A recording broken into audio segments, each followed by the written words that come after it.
GCSE Art and Design is a 2-year course. It is assessed through the AQA exam board. There are many opportunities while studying art and design that do cover various disciplines and techniques in art, such as drawing and painting, fine art, techniques, illustration, three-dimensional design, textiles, graphic design, image manipulation, ceramics. The list is endless. Because of the nature of art and design, it covers such a broad spectrum of different skills, whilst if the student wants to, could specialise in a certain aspect, such as ceramics or drawing and painting. GCSE Art and Design is a hands-on practical course which allows creativity, imagination and independence through a variety of art and design processes and pathways.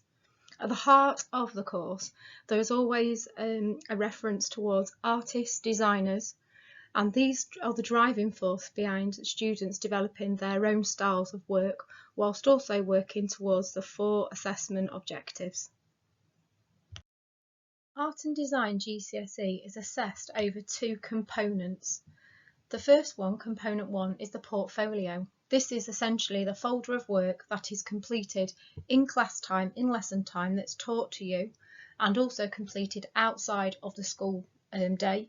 There's no time limit on the portfolio, but it is hopeful that the portfolio will be completed in the middle part of the Year 11 schemes of work. It is worth 96 marks and it is 60% of the total of your GCSE. So the portfolio carries quite a weight to it. During component 1 portfolio, there are 2 or 3 different projects that students will have the opportunity to study, one of which is a core project which will cover all of the assessment objectives from 1 to 4. We'll go over those a little bit in a while. And the great thing about that is that these skills are transferable. So the next project that a student chooses to do, which will be their personal project, they will have only seen writing this or designing it. So if they want to look at anime, manga art, fine art, portraiture, maybe they are into 3-dimensional crafts and design, then they can choose artist relevant and work in that style to contribute to the 60%. The second component, component 2, is an externally set assignment. This is set by the AQA exam board.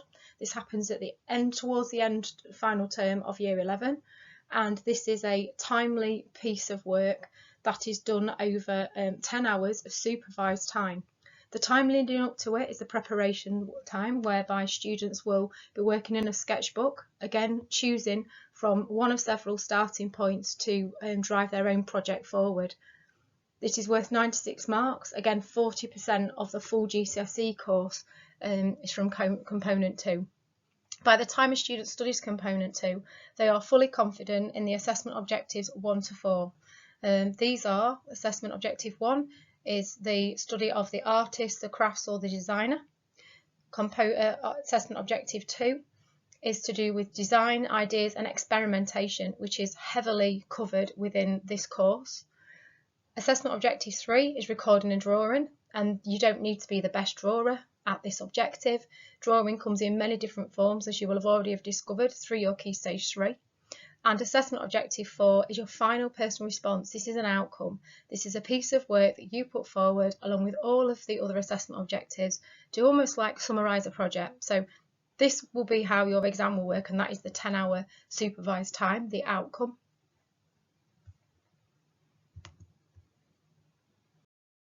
So why should you study art and design?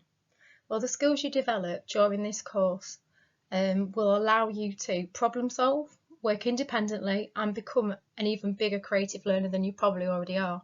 The course allows learners to develop a wide variety of skills, as I've said before, including painting, drawing, graphic design, 3-dimensional art, fashion design, even aspects of photography within this course. All of these disciplines are covered. You can choose to continue with them, or you can choose to go down a certain pathway. Because of this course being so broad, it is really good preparation for your further education, so that if you wanted to go on to do GCSE or you wanted to go on to study A-level, you've got a broad creative background before you specialise in a particular area or discipline within the art and design field. If you don't want to take your art and design studies any further, the transferable skills you will gain are valuable. You'll develop all of the different things that you need to do to become a confident thinker. You will have research skills, communication, as I said before, teamwork, and the ability to refine and present ideas that are personal to yourself or within a brief that you've been set are valuable skills for later on in life, for when you go into employment or even universities. These are held in high regard. So where will GCSE Art and Design take you? Well, as I've sort of said before, the AS and A-level route are an option. You can continue to do these in a school-based setting or within a sixth form college. Future careers include animator, architect, ceramicist, curator, design set stage designer, events planner, fashion designer, photographer, fine artist, floral designer, nail art, beautician, graphics designer, tattoo artist, interior designer, a jewellery maker, said before, makeup artist, media designer, a potter, production designer, sculptor. There are so many jobs that are endless, including a web designer. Art and design will help you, follow that path if you choose to. Studying art and design at school opens the door to a range of careers in the creative arts industry. The creative industries in the UK contributes to more than £100 billion in the economy and employ more than 2 million people. The creative industry is one area that is growing and still growing rapidly in the UK. People with creative skills are highly valued in a rapidly changing world of work. There are hundreds of specialisms, but it's competitive, so you will need to work hard, and particularly at something that you enjoy as well. So there are so many different aspects of art and design for GCSE within this course that will allow you to pursue any of those careers that are mentioned in this PowerPoint or any other further routes that you wish to go into.